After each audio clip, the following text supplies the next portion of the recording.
Hello दोस्तों, आज आपका स्वागत है हमारे एक न्यू टॉपिक में जिसमें हम आपको सिखाएंगे विलोपन विधि से समीकरण को हल करना कैसे करते हैं। ये हाई स्कूल का ये मोस्ट इंपॉर्टेंट टॉपिक है जो 5 नंबर का अक्सर आता है।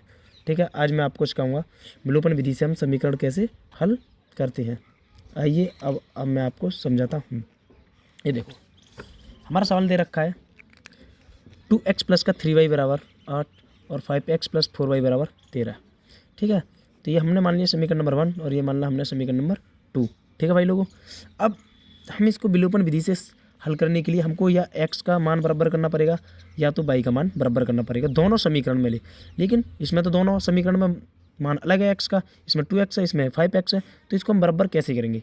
सबसे पहले बात है ये, इसको बराबर करने के लिए बहुत आसान ट्रिक बताता हूँ जो आपको पहली बार में ही समझ में आ जाएगा। ये देखो भाइयों, जो पहले समीकरण में दे रखा 2x यानी 2 की गुणा माननी है समीकरण नंबर 2 में, और जो समीकरण नंबर 2 में दे रखा 5 इसकी गुणा माननी है समीकरण नंबर 1 में। ऊपर नीचे इनकी गुणा मार देना, इनका मान हमेशा x का बराबर हो जाएगा। x का मान हम बराबर कर देंगे तो y का मान अपने आप निकल आएगा। ये देखो, अब मैं आपको समझाता हूँ। यदि हम 5 की इसके अंदर गुणा मारते हैं, देखो ये कितना हो जाएगा, 5 दूनी 10 x प्लस 5 तिया 15 y बराबर 8 पंजे 40 हो गया। ये हो गया हमारा भाई समीकरण नंबर 3 हो गया। ठीक है भाई लोगों, अब देखो 2 की इसमें गुणा मारेंगे तो 5 दूनी 10 प्लस 2 चौका 8 y बराबर 2 की 13 माननी है या 13 की 2 में कुछ भी मान लो, 13 दूनी 26। ये हो गया हमारा समीकरण नंबर 4। अब देखो क्या हुआ, हमारा x और x का मान क्या हो गया, बराबर हो गया। तो अब हम क्या करेंगे, अब इसको हम यहाँ पे लिख सकते हैं, या तो लिख सकते हैं हम विलोपन विधि से, या लिख सकते हैं हम घटाने पर। तो मैं इसको लिखता हूँ घटाने पर। आप घटाने पर ना लिख के आप लिख सकते हो विलोपन विधि से, क्योंकि हम विलोपन विधि से क्या कर रहे हैं, समीकरण को हल कर रहे हैं। ठीक है, तो जो प्लस का है वो माइनस का हो जाएगा, जो माइनस का है वो प्लस का हो जाएगा। तो ये देखो, ये काय का है प्लस का, तो काय का हो गया माइनस का हो गया। तो ये आपस में प्लस माइनस आपको पता है क्या हो जाता है, कट जाता है, तो ये हमने काट दिया। प्लस के 15y में से माइनस के 8y गया तो कितना बचा, प्लस के 7y बचा, तो प्लस का लगाना तो जरूरी नहीं, बराबर 40 में तो 26 गया तो कितना बचा, 40 में तो 26 गया तो 14 बचा, क्योंकि 10 में थे 6 गया तो 4, यहाँ बचा 3 में थे 2 गया तो 1 बचा। तो अब देखो, जो गुणा में होता है वो भाग में जाता है, आपको इतना तो पता होगा। 95 करने पर देखो तो y बराबर 14/7, क्योंकि ये कहाँ था, गुणा में था, तो इधर को भेजेंगे हम 95 में तो क्या में जाएगा, भाग में जाएगा। इसको ये आपस में काट देगा, 7 दूनी 14। तो जो हमारे पास y का मान आया वो भाई आया 2। ठीक है, अब y का मान ऐसे समीकरण में रखना है जिसमें y का मान कम हो। ये वाला y का मान उस समीकरण में रखना है जिसमें y का मान कम हो। तो देखो 2x प्लस का 3y कितना दे रखा है, 3y, इसमें 4y, तो समीकरण नंबर 1 में क्या है, y का मान कम दे रखा है। तो हम क्या लिखेंगे, y का मान समीकरण नंबर 1 में रखने पर। ठीक है भाइयों, समीकरण नंबर 1 में रखने पर हमारा समीकरण नंबर 1 क्या दे रखा है, हमारा समीकरण नंबर 1 दे रखा है 2x प्लस का 3y बराबर 8। तो क्या करना है, y की जगह पे हमें y का मान पुट करना है, बस इतना काम करना है। देखो 2x प्लस का 3 इंटू जो गुणा में रखा जाता है जो भी मान होता है, ये देखो ये 2 है तो ये 2 रखेंगे बराबर 8। तो 2x प्लस का कितना हो गया 6 बराबर 8। ठीक है, तो 2x बराबर 95 करेंगे, प्लस का होगा तो काय में जाएगा, माइनस में आएगा, तो ये क्या हो गया, माइनस में बच गया। अब इधर को करते हैं इसको हल।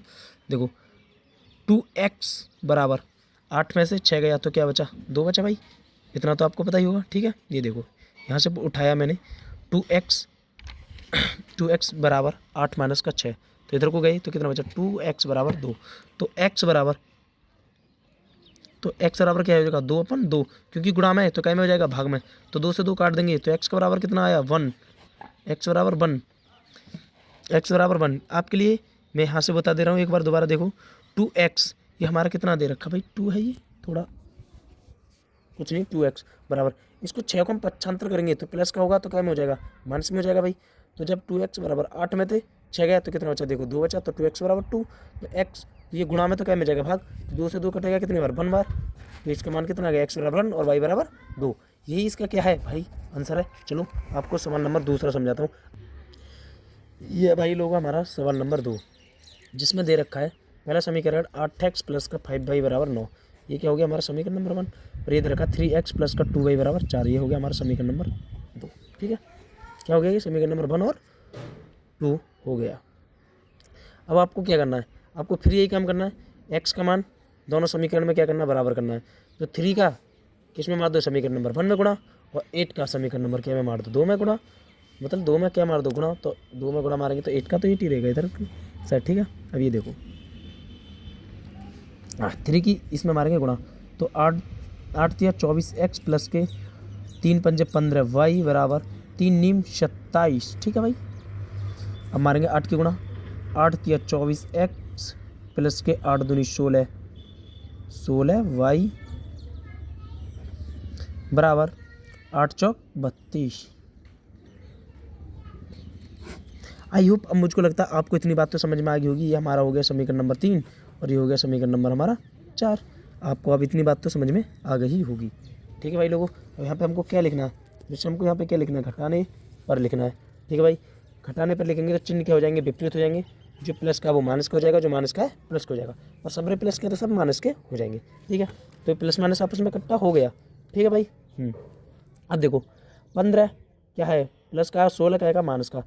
तो 16 में से 15 गया तो माइनस का क्या बचा, भाई बचा, क्योंकि माइनस के ज़्यादा है, बराबर। माइनस का 32 में थे, प्लस के 27 गया तो कितना बचा, माइनस का 5 बचा। इस माइनस से ये माइनस कट्टा, तो भाई बराबर कितना हो जाएगा, भाई बराबर आपका मान आ जाएगा कितना, भाई बराबर 5।